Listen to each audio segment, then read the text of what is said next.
Alright mga kaibigan, this is Alcaz. Dito po tayo ngayon sa may barangay 107. Ayan, so ito po yung balita kanina, may nag-live po.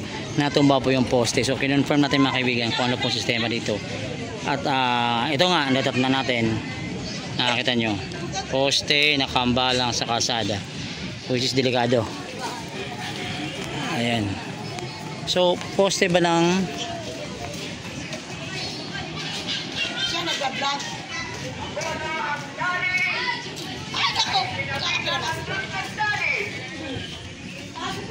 so ito po yung kable hanggang dito. So mahirap to mga kaibigan. So may kuryente pa kayo dyan? May kuryente pa rin kayo? Wala po kami kuryente. Ay, kabila? Wala? Dalawa lang sila na bahay yan. Ito lang. Mga anong oras po nangyari to? Nay. Ang sarap ng kain ni ate. Happy birthday po! Happy birthday! Ayan mga kaibigan, dito, ito po yung update natin dito. So, tingnan natin yung sitwasyon dito. May mga bahay na rin dito walang kuryente. Delikado, mabuti walang mga tao nakatambay. Meron yung isang ano yan na mga sugatan din. Nasugatan? Ano pa daan lang? Sa daan, papunta rin. So I hope okay yung bata. Okay naman. Yung ano, hospital dali, hospital pa. Yung STD ng hospital. Mayaman. Kahit na rin yung so di ba kabila nito ano to di ba? Rojas na. Ayun makaibigan. Hindi maraming espesyalista dun sa USB. Boss, magandang hapon. So ito mga kaibigan. May kuryente kayo, mother? Wala. Ayan.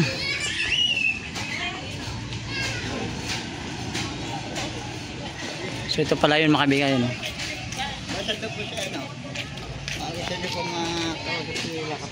Ano ba si chairman? Oo. Yung kuryente ito patay na? Patay na yung kuryente dito? Patay na. Tapos yung si Kapitanan dito. Sige, sige po. Opo. Ayan mga kaibigan. Ano po ba kayo? Vlogger po. Lang yung amin, no? Dito sa kabila. Pwede lang siguro ito ikabit. Saan? Nabunot lang. Ito sa inyo. Doon sa kabila po. May anak Okay. ako dito eh. Walang, kailangan yan ikabit eh. Kailangan talaga. Nag-aaral ba? Maliit. Ang maliit. Special. Yung mabuti lang naputo lang. Ano lang. Kaya nga. So ayan mga kaibigan, ito sitwasyon dito. Ayun. Mamantika rito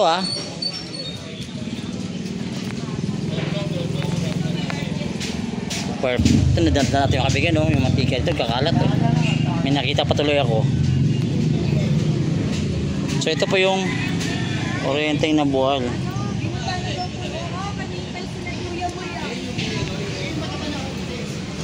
So dito po sa may Kapulong lang pala ito. Tapos ito Kapulong.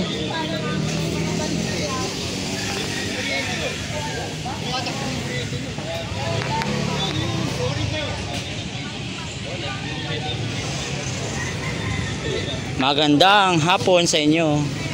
Nandito na ba meron ko din Ayun, Kahabaan po ito ng Quezon Street. Kapulong. Sino po chairman dito? Ay, my friend, sa'yo pala to. Sige, may kausap pa kasi. Ito pala yung kaibigan natin kapitana na maganda. Ano to, sadya mo? Kapitana natin ka. Yun na, galit na. Kapitana, ano ba nangyari dito kaninang umaga? Magsak po kanina mga around, ano po, mga quarter to 1. Ganon. Wala namang Meron pong tinamaan na bata. Isa. Pero so kamusta naman? Ano lang naman po. Mayroon injuries lang. Pero itong poste na yan, dati na bang nagkaroon ng problema yan? Ano po yan, nag-crack. Okay. Kasi may dumaan na truck na ano yata yung wire. Pero nireport ko na po yan sa PNDT. Nagbigay na ako ng letter doon. With pictures, lahat. Tapos, nag-email na rin kami. And then, sabi nila, nung nag-follow up ako, itawag ko raw sa 164. Ang problema, hindi ko naman matawagan yung 164, the number you dial. So, unreachable. Unreachable. Tapos, nag-try ako sa 171, nakakonect naman ako. 171 is, I think, line ng PLDT. Line. Yes. Nakakonect ako, and ni-report ko na rin po. At sinabi ko na meron kami letter na nag-crack nga yung poste. Sabi nila, pupuntahan. Hanggang ngayon po hindi pinuntahan. Ayan, bumagsak na. Hanggang sa yan na, bumagsak na po siya.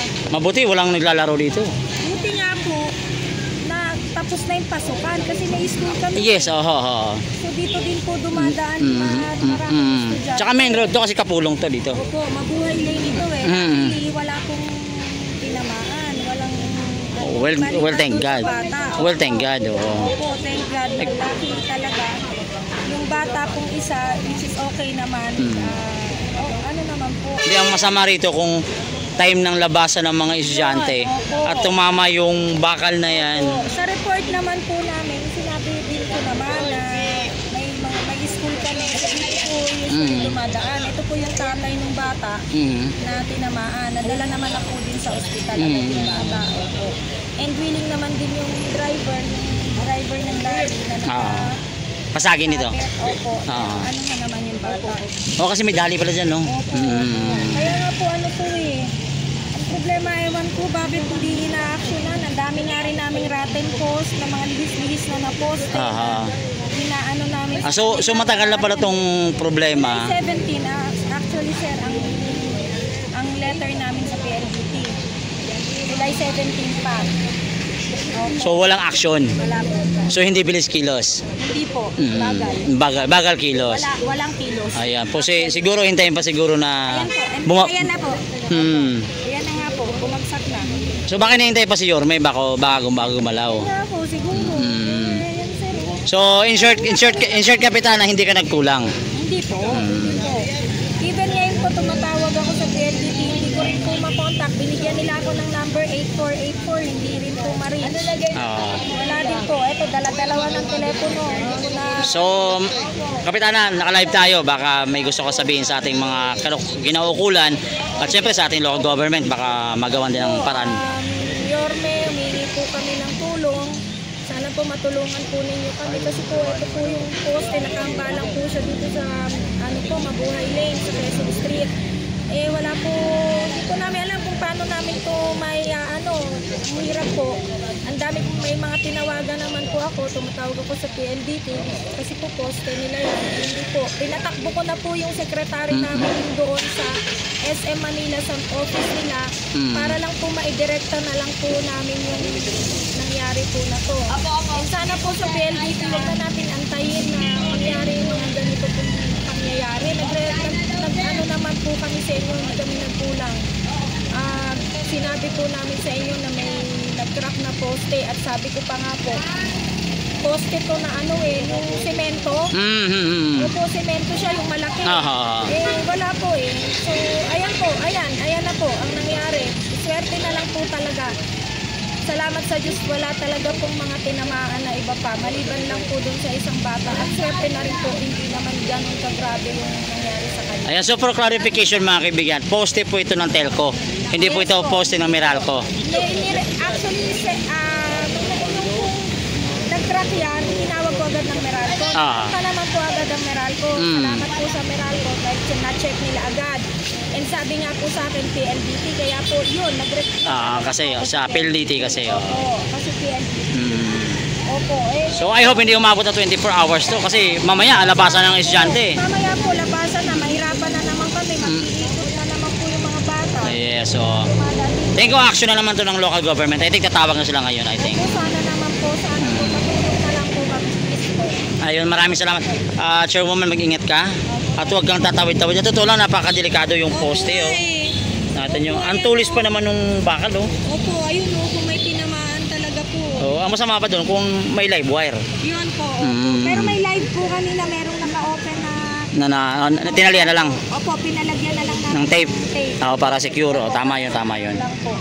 Hindi naman po kami nagpapadaan. May mga bumupos na mga kukulitin. Namin dito.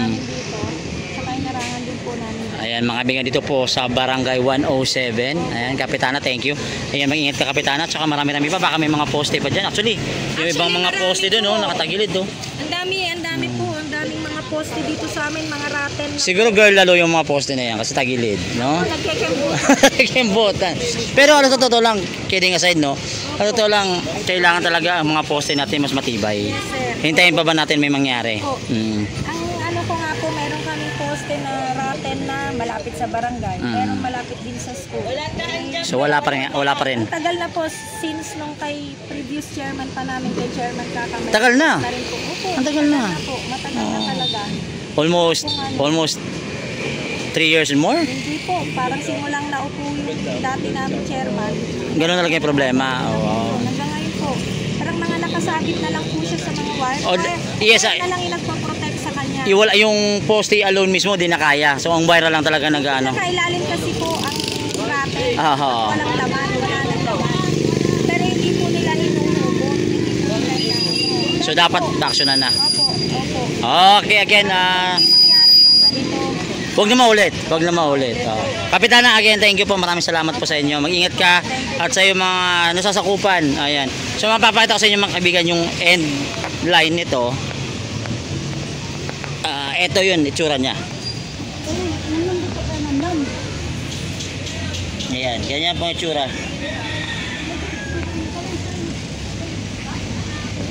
Ayan, nakita nyo.